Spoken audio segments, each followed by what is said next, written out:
I'd like to share with you, in fact, like to consider with you some of the presenting challenges that leaders are facing each and every day. Increasingly, leaders around the globe are striving to, 1, break down silos, 2, stimulate collaboration and teamwork, 3, deepen engagement and retain talent. Leaders are also striving to help their employees manage change, step into the unknown, embrace uncertainty. But they know, these leaders know, that in order to do this, they need to develop healthy cultures of trust, to make it safe for people to communicate openly and honestly, to make it safe for people to take risks, innovate, create, and do their best work.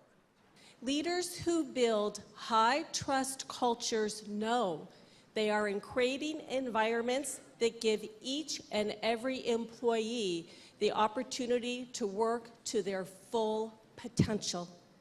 Leaders are looking to create workplace environments where not only do their people do their best work, but where they come into work happy and fulfilled and joyful about being there.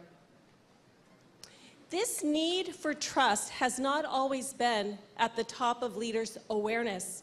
When Dennis and I began our work in the 1990s and published our first book in 1999, I think I was 10 at the time.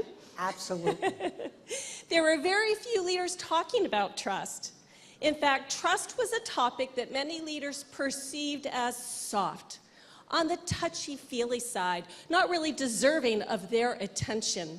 Today, in 2017, the good news is leaders are waking up to the need for trust and recognize that it absolutely is a relevant topic requiring their full attention. Now more than ever, there's a need for trust in the workplace. Yes, there's the business need for results, but there's also the human need for connection. People need to connect with their leaders, and they need to connect with one another. Trust builds that bridge between the business need for results and the human need for connection. Harvard Business Review recently released an unprecedented 10-year leadership study that found the greatest single predictor of top-performing leaders, those leaders who were the best of the best, those leaders who delivered top-performing results, were those leaders who were able to forge deep, trusting relationships. In a research study we conducted where we assessed the trustworthiness of 5,000 leaders globally, we found these behaviors are the top 5 behaviors that leaders struggle with the most.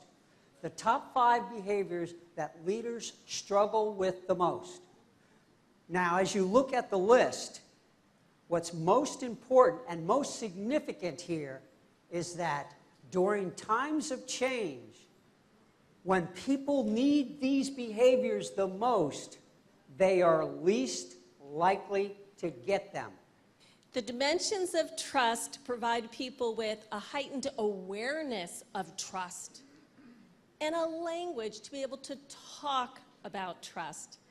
Dennis and I have been sharing with you some of the insights of our research and our practice and our experience, and I'd love to take just a moment to hear a little bit from you. Thank you. I loved what you presented to us. I wanted to mention the one piece that kind of stood out for me is on the trust of communication, the part that encourages team members to communicate openly and honestly. I think sometimes we spend a lot of time focusing on ourselves as leaders and our transparency and the communication that we kind of set out and offer. But being able to receive it openly and honestly and creating a kind of a culture that encourages that, I think that's stands out beautifully for me. Thank you very much. Thank you. It's a really meaningful, and that is the only thing that can make a difference as a leader. To lead, give the best leadership to the team. The leadership sets the tone and direction of the organization. You're absolutely right. It starts at the top. Yes, sir. The topic is obviously one of the best topics you could have for the morning. What resonates with me is the trust of character, and I think every leader should reflect internally to see how much they can get more improved on that aspect of it. And that makes a big difference, in my opinion. Thank you. The stories and examples Dennis and I have shared with you today give you a little bit of a highlight on what trust can do for an organization, for the performance of the organization, for the health of the organization, for the vitality of the relationships, and what can happen when people connect with one another. So we've seen that trust is reciprocal. When you give it, you get it. When leaders give trust, they get it back in return, and so much more. Energy expands, people are confident, people are committed. So, by making people aware of what builds trust and practicing those 3 dimensions of trust, we can create workplaces where people want to be, want to work, and want to produce results.